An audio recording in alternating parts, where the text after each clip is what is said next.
ಗಂಡನಿಂದ ಹೆಂಡತಿಗೆ ಈ ಸುಖಗಳು ತಪ್ಪದೆ ಸಿಗಬೇಕಂತೆ. ಗಂಡ ಮತ್ತು ಹೆಂಡತಿ ಪರಸ್ಪರ ಖುಷಿಯಾಗಿರಲು ಅನೇಕ ವಿಚಾರಗಳು ಮುಖ್ಯವಾಗುತ್ತದೆ. ಇಬ್ಬರೂ ಜೊತೆಗೂಡಿ ಇದ್ದರೆ ಮಾತ್ರ ಸಂಸಾರ ನೌಕೆ ಸಾಗಿಸಲು ಸಾಧ್ಯವಾಗುತ್ತದೆ. ಆಚಾರ್ಯ ಚಾಣಕ್ಯರ ಪ್ರಕಾರ ಕುಟುಂಬದ ಸಂತೋಷ ಮತ್ತು ಶಾಂತಿಯು ಪತಿ ಮತ್ತು ಹೆಂಡತಿಯ ನಡುವಿನ ಮಧುರ ಸಂಬಂಧವನ್ನು ಅವಲಂಬಿಸಿರುತ್ತದೆ. ಪತಿ ಪತ್ನಿಯರ ನಡುವೆ ಪರಸ್ಪರ ಹೊಂದಾಣಿಕೆ ಇಲ್ಲದ ಮನೆಯಲ್ಲಿ ಲಕ್ಷ್ಮಿಯೂ ಕೋಪಗೊಂಡು ಹೊರಟು ಹೋಗುತ್ತಾಳೆ ಎಂಬ ಮಾತಿದೆ. ಹಾಗೆಯೇ ಗಂಡನಿಂದ ಹೆಂಡತಿಗೆ ತಪ್ಪದೆ ಕೆಲವು ಸುಖಗಳು ಸಿಗಲೇಬೇಕು ಎನ್ನಲಾಗುತ್ತದೆ. ಆ ಸುಖಗಳು ಯಾವುವು ಎಂಬುದು ಇಲ್ಲಿದೆ. ಗೌರವ. ಗೌರವ ಎನ್ನುವುದು ಒಂದು ಸಂಬಂಧದ ಮೊದಲ ಮೆಟ್ಟಿಲು. ನಾವು ಯಾವುದೇ ಸಂಬಂಧವನ್ನು ಹೆಚ್ಚು ಕಾಲ ಉಳಿಸಿಕೊಳ್ಳಬೇಕು ಎಂದರೆ ಮೊದಲು ಅದನ್ನು ಗೌರವಿಸುವುದನ್ನು ಕಲಿಯಬೇಕು. ಇದರ ಜೊತೆಗೆ ಸಂಬಂಧಗಳಲ್ಲಿ ಇರುವ ಜನರನ್ನು ಸಹ ಗೌರವಿಸಬೇಕು. ಮುಖ್ಯವಾಗಿ ಗಂಡ ಹೆಂಡತಿ ಸಂಬಂಧದಲ್ಲಿ ಗೌರವವೇ ಪ್ರಧಾನವಾಗುತ್ತದೆ. ಗಂಡನಾದವನು ಹೆಂಡತಿಗೆ ಗೌರವ ಕೊಡದಿದ್ದರೆ ಆ ಸಂಬಂಧಕ್ಕೆ ಅರ್ಥವೇ ಇರುವುದಿಲ್ಲ.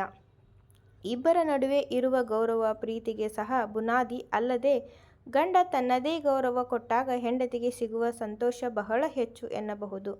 ಪ್ರಾಮಾಣಿಕ ಮತ್ತು ನಂಬಿಕೆ ಈ ಎರಡೂ ವಿಚಾರಗಳಿಂದಲೇ ಬಾಂಧವ್ಯ ಗಟ್ಟಿಯಾಗಿರುತ್ತದೆ. ಯಾವುದೇ ಸಂಬಂಧ ಅಥವಾ ವ್ಯವಹಾರವಾಗಿರಲಿ ಅದು ನಂಬಿಕೆಯ ತಳಹದಿಯ ಮೇಲೆ ನಿಂತಿದೆ ಮತ್ತು ಪತಿ ಪತ್ನಿ ಸಂಬಂಧಕ್ಕೆ ಬಂದಾಗ ಅದು ಹೆಚ್ಚು ಮಹತ್ವವನ್ನು ಪಡೆಯುತ್ತದೆ. ಆಚಾರ್ಯ ಚಾಣಕ್ಯರ ಪ್ರಕಾರ ವೈವಾಹಿಕ ಜೀವನದಲ್ಲಿ ಸಂತೋಷ ಮನೆ ಮಾಡಬೇಕು ಎಂದರೆ ನಂಬಿಕೆಯನ್ನು ಹೊಂದಿರುವುದು ಬಹಳ ಮುಖ್ಯ. ಬಾಂಧವ್ಯದಲ್ಲಿ ಸ್ವಲ್ಪ ಬಿರುಕು ಮೂಡಿದರೂ ಸಂಬಂಧದಲ್ಲಿ ಬಿರುಕು ಮೂಡುತ್ತದೆ. ಹಾಗಾಗಿ ಗಂಡ ಯಾವಾಗಲೂ ಹೆಂಡತಿಗೆ ಪ್ರಾಮಾಣಿಕನಾಗಿರಬೇಕು ಹಾಗೂ ಆಕೆಯ ಮೇಲೆ ನಂಬಿಕೆಯನ್ನು ಹೊಂದಿರಬೇಕು. ಪ್ರೀತಿ. ನಂಬಿಕೆ ಹಾಗೂ ಪ್ರಾಮಾಣಿಕತೆಯ ಜೊತೆಗೆ ಪ್ರೀತಿ ಎಂಬುದು ಬಹಳ ಮುಖ್ಯವಾಗುತ್ತದೆ. ಇಬ್ಬರ ನಡುವೆ ಪ್ರೀತಿ ಇದ್ದರೆ ಎಷ್ಟೇ ಕಷ್ಟ ಬಂದರೂ ಜೊತೆಯಾಗಿ ಎದುರಿಸಬಹುದು. ಯಾವಾಗಲೂ ಒಬ್ಬರಿಗೊಬ್ಬರು ಅತಿಯಾಗಿ ಹೊಂದಿರುವ ಪತಿ ಪತ್ನಿಯರು ತಮ್ಮ ವೈವಾಹಿಕ ಜೀವನದಲ್ಲಿ ಯಾವುದೇ ಸಮಸ್ಯೆಗಳನ್ನು ಎದುರಿಸುವುದಿಲ್ಲ. ಅವರ ವೈವಾಹಿಕ ಜೀವನವು ಅವರ ಜೀವನದುದ್ದಕ್ಕೂ ಸಂತೋಷ ಮತ್ತು ಬಲವಾಗಿರುತ್ತದೆ. ಹಣ. ಗಂಡ ಹೆಂಡತಿಗೆ ಪ್ರೀತಿ ಹಾಗೂ ಗೌರವ ನೀಡುವುದರ ಜೊತೆಗೆ ಹಣವನ್ನು ಸಹ ಕೊಡಬೇಕು. ಆಕೆಗೆ ಅತಿಯಾಗಿ ಲೆಕ್ಕಗಳನ್ನು ಕೇಳದೆ ಯಾವುದೇ ರೀತಿಯ ನೋವಿಸುವ ಮಾತುಗಳನ್ನಾಡದೆ ಪ್ರೀತಿಯಿಂದ ಖರ್ಚಿಗೆ ಹಣ ಕೊಟ್ಟರೆ ಅದು ಬಹಳ ಸಂತೋಷದ ವಿಚಾರ ಎನ್ನಲಾಗುತ್ತದೆ.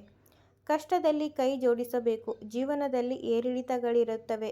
ಅಂತಹ ಸಮಯದಲ್ಲಿ ಜೀವನ ಸಂಗಾತಿ ನಿಮ್ಮೊಂದಿಗೆ ಇದ್ದರೆ ದಾರಿ ತುಂಬ ಸುಲಭವಾಗುತ್ತದೆ. ಆಚಾರ್ಯ ಚಾಣಕ್ಯ ಹೇಳುತ್ತಾರೆ, ಪತಿ ಪತ್ನಿಯ ಜೀವನದಲ್ಲಿ ಎದುರಾಗುವ ಸಮಸ್ಯೆಗಳನ್ನು ಒಟ್ಟಿಗೆ ಎದುರಿಸಬೇಕು. ಆಗ ಸಂಸಾರದಲ್ಲಿ ಸಂತೋಷ ಇರುತ್ತದೆ.